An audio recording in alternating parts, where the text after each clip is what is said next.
Welcome back to OK Gamers, everyone. We have a new format today. It is not solely Sylvester and the QB Kid. In fact, it is the Jaeger Boy and the QB Kid. How are you doing? I'm doing fine. Thank you for asking. Or were you asking everyone at home? I don't care how you feel. Oh, wow. Wow. Alrighty, my heart has been struck and torn into a million pieces. Those horses look like the ones from Shadow of the Colossus. They probably are the ones from Shadow of the Colossus because these games take place in the same fictional universe. Knew it. Look at that bloom lighting.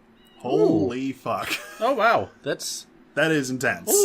Oh, jeez. Oh, man. My, oh, my. Oh, boy. I remember that giant bridge. I think I remember that giant bridge. No, never mind. There was nothing to the side of the giant bridge. Oh, we're playing Ico, or Indeed. Eco, or depending how you pronounce it. Welcome How do you pronounce it? I'd tend to say Ico. Oh, okay. Makes a little more sense to me.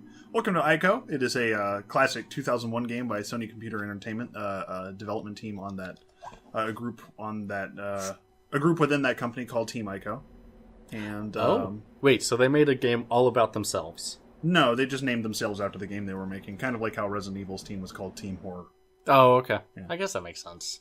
Probably because they were a tentative group of people who didn't know whether their group would survive beyond one project, and it did, thankfully. Surprise! And we know what's coming out later this year by the same team. Sure. Actually, who knows if... When's the Guardian coming out? What was it, last Guardian? Whenever that's coming out. That was first, announced in, 2007 or something like that. I think it was announced at the beginning of the PS3's life cycle, something along those lines. Yeah. And then this came out, in 2000. I'm pretty sure this came out in 2011. I remember buying it in 2011. And, You just said that this came out in 2001. The HD collection, I apologize. We're playing this off of the PS3 on an HD collection. Spoiler alert! As I see it on PS3, and we don't have anything to capture a PS2 yet. Yep, bingo. But yeah. So I've never actually played this game before. I played Shadow of Colossus, but not this one. Yeah. This is my preferred of the two. Really? But this one's just shorter, a little more concise. It's cuter. It's strange that I prefer this one, but I do, in terms of the kinds of games that I tend to prefer, which, longer, ambitious, dark, etc., etc. But yeah. Get the sword. That's not cute. That's rather dark. But I guess the other thing is that Shadow of the Colossus was also, it's a little more video gamey in ways that aren't necessarily worse, but this game has it was just super ambitious, and it even is still pretty ambitious for, now. Rather, it is still uncommonly minimalistic, which I guess that is the term that gets applied to Team Ico games a lot, is minimalistic, but that is the truth. They have limited mechanic sets and limited interactions and that sort of thing, and they make a lot out of that, and they still manage to make something atmospheric and emotional and engaging. So, I know you're a game critic. Mm-hmm. And I hope that's the most critical thing you will say throughout this entire Let's Play. A lot of the game is self-explanatory. There's not a lot to say about, my kind of criticism is, subtext and dialogue and how certain sets of interactions, represent certain things. But, this is a game where you hold a girl's hand. That's pretty much it. Oh, okay. Sounds like my kind of game. Yeah, it's pretty great. Yeah. Well, it also seems like Solin's kind of game, but, not that extreme. What? Because he plays dating sims. Oh, yeah. You mean our favorite Let's Player, Sully Sylvester. No, Sully Sylvester's on this channel. That's Solin, the Prince of Play, on Rainy Day Let's Play. Indeed, yes. Yes. Sully Sylvester, who could not be here with us today, because we're just having scheduling issues together. So, but his dog is here with us. His dog's here with us, isn't that right, Tazuz? Taz. Oh, Tazuz got lonely because he misses his mommy and daddy. Mm-hmm. So, yeah. But anyway, so I have the Jaeger boy here because we want to get some games out while scheduling issues exist. There's that, and I also have a copy of this game, and you don't. So. Yeah, that too. Well, I do. Oh right, you do. Yeah.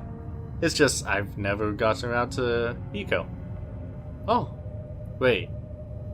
The boy, his hand's stuck. Wait. His hands are. He was imprisoned in this thing. Oh. Lore stuff is that all of the horned boys from this village that he is from get sent to this castle because the horned children are believed to be cursed. Oh.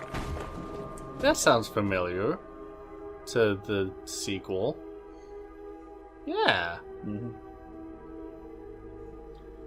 Anyways, you want to hear a funny story about the sequel? Sure. So, me and my brother got it. We did not understand how to get to the second boss for the longest time because we didn't understand how the sword lighting thing worked. Ah. So, we only got to the first one because it was literally Really right easy to outside. find. Yeah. It was walk 50 paces right out the door. Mm-hmm.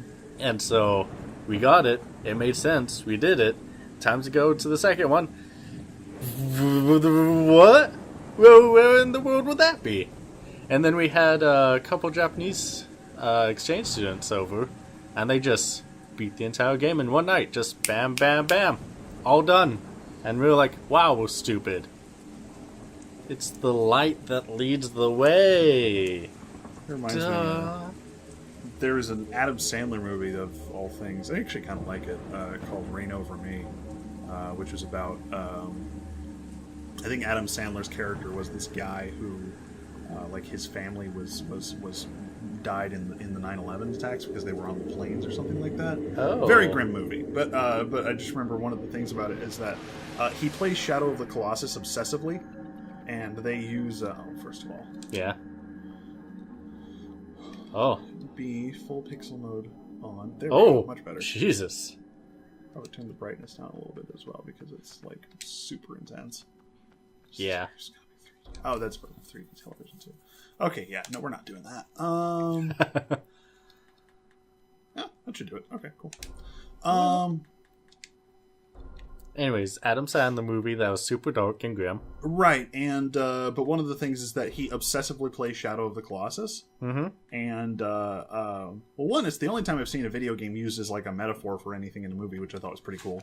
But also, Adam Sandler's character, or rather, the people on the set of the movie played the game so much while recording footage of it that they all became experts at it. And really? like, all beat it like a billion times while they were playing it. Huh. Yeah. That's pretty cool. That's pretty cool. Huh.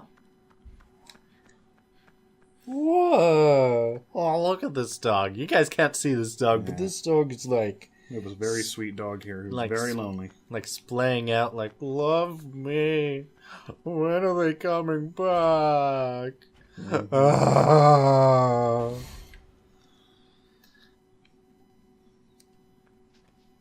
Ico, in terms of genre and all that, is just a really basic puzzle platformer. It shares a lot of similarities with Another World in terms of like the structure of it and the tone of it. Oh, is it like Legacy of Kain with its platforming and puzzles? Not that intense. Oh, okay. So they didn't have anyone up there like make a billion puzzles a day. Right, yeah, no, they certainly didn't have that going on. And I mean, Soul Reaver is... it depends on how long it'll take me to beat the game. It should not take me more than 6 hours, but that means Soul Reaver is probably like 6 hours minimum. Also, I'm already regretting this brightness decision. We're turning that back up. Oh boy. Man, that's unfortunate. That's only 6 hours. What, Soul Reaver? Yeah, it looks like a fun game. It's. I mean, it. The thing we talked about is basically. I think the best way to say it is that it uses all of its ideas and then it ends. And then it's like, and that's the best way to put it because it's like, anything to jump on? Yeah, what am I missing? Oh, I see. Okay, I picked up. Yeah, it'll be relevant later. Yeah, Soul Reaver just kind of uses it, like, just, it does everything that it wants to do pretty effectively and then ends. Actually, And I think one of the things that made it nice is that it wasn't overexposed, and then the pretty much all of the good ideas from it got expanded on in the sequel. Oh, that's good. And then Legacy of Kain Defiance was something else entirely. Oh, what do you mean? Well, Legacy of Kain Defiance is like basically a Devil May Cry clone. It's funky. It's really fun. Ooh, nice. And it makes a lot of sense because at that point in the series, both of the characters that you play as have reached like godlike levels of power. So why is it? Why would we?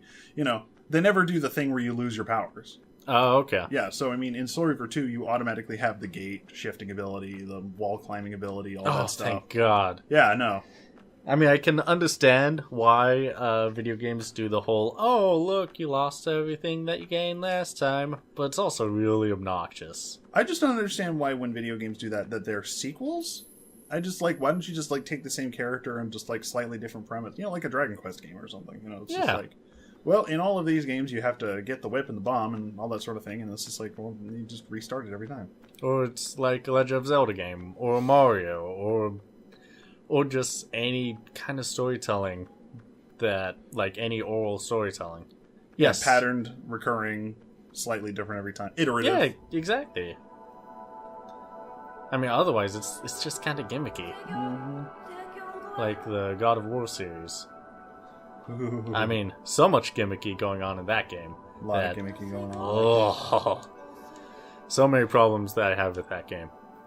I don't think I've played a God of War game since I literally played the sequel to God of War in 2007 or 8.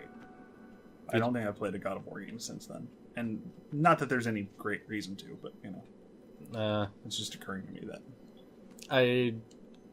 Honestly, E3 almost kind of sold me on the fourth one. Nordic God of War I'm very interested in. I'm not saying I'm excited for it, but, like, I like Nordic shit, first of all. And also, I like the fact that it just looks different. It does seem like it's going to boil down into some of the really uninteresting open world tropes, but I mean, if it's done well, I can roll with it. But here's the thing: you have the child in the game, which means with Kratos's track record with children, you get to kill that child yourself. Yeah. I'm always down for children murder.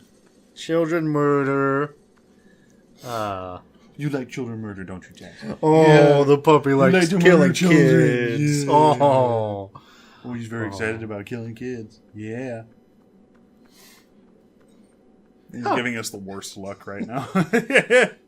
Well, we started petting him and then we stopped, and now he's like, hey, what the fuck? Yeah, he looked at me like, huh? I get to kill kids? Yay! I'm so excited. Whoop-de-freaking do. Oh, killing kids is my pastime as a dog. So that's Yorda, who we're about to... My what? Yorda. That's her name. I don't have a DeviantArt. Thank you very much. Shut up. We're about to free her from her cage. Ooh, can we? Yes. Yes. Why don't you just slide down the chains? Why do you have to walk all the way back? I don't think I could. I think this is how the game expects you to do it. Oh, more importantly, the way that this situation gets resolved is, I remember. Basically, it has to do with the momentum of you landing on the cage. Okay. Yeah. But what more momentum can you have than falling all the way from up there? That would kill you. Are you sure? There's only a few things that will kill you in this game. Fall damage is one of them. Oh. It's very hard to perceive how far a fall will be, but you can fall from very extreme heights without dying. Also, falling is the only... you cannot die from combat. Or basically anything. Like, you don't take persistent damage. You don't have a life bar. It's kind of a binary state. There are things that kill you and nothing else does. So the only way to murder someone in this game is if you push them off a cliff? No. That's for Ico. Also, what you're seeing here is Ico and Yorda speak different languages. Oh. And the idea is that Yorda's language is foreign to us because we're supposed to identify with Ico. Ah.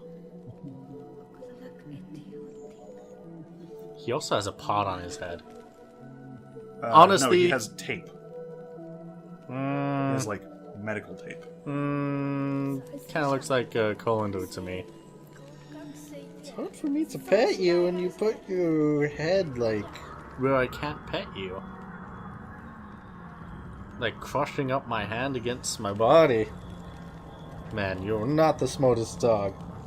But you're adorable. Pick up this stick. Is it on fire? Or is that just glowy? Just a bam! Hit the guy! Hit the guy! Ico's a really good example of So you're Ico.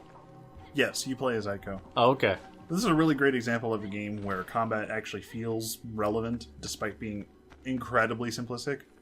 Really? Yeah. Oh, that's good. Because it carries emotional content, you know. Ah. Now, granted, the emotional content that it carries is, you know, you're trying to save this girl, and there's all kinds of, like, lame patriarchy stuff that goes with that. But, like, it taps into, you know, something deeply felt. Yeah. I can understand that. I can respect that. You might have noticed I switched hold types earlier. All that really does is,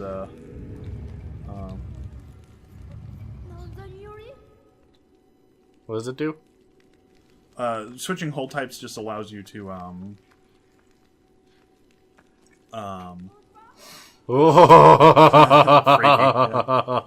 Switching hold types, all it does is, it's the difference between having to press the button and having to hold the button. That's it.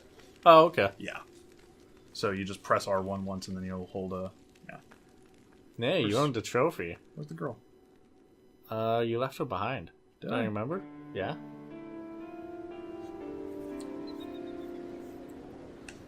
Oh. Yep, there she is. That's weird. Yep. So, this was a hugely critically acclaimed game, right? Yes, it got really good reviews when it came out. It didn't sell that well, but mostly... I'm not sure about Japan or Europe, but it didn't sell very well in North America. And that's because they completely botched the marketing. This is a save point. It's a couch. Oh. It's very cute. That's cute. Well, let's end it here. And I'll bring up why I wanted to, why I asked that next time. Mm-hmm. On the OK Gamers, with your hosts, the Jaeger Boy and the QB Kid. And the QB Kid. See you all next time.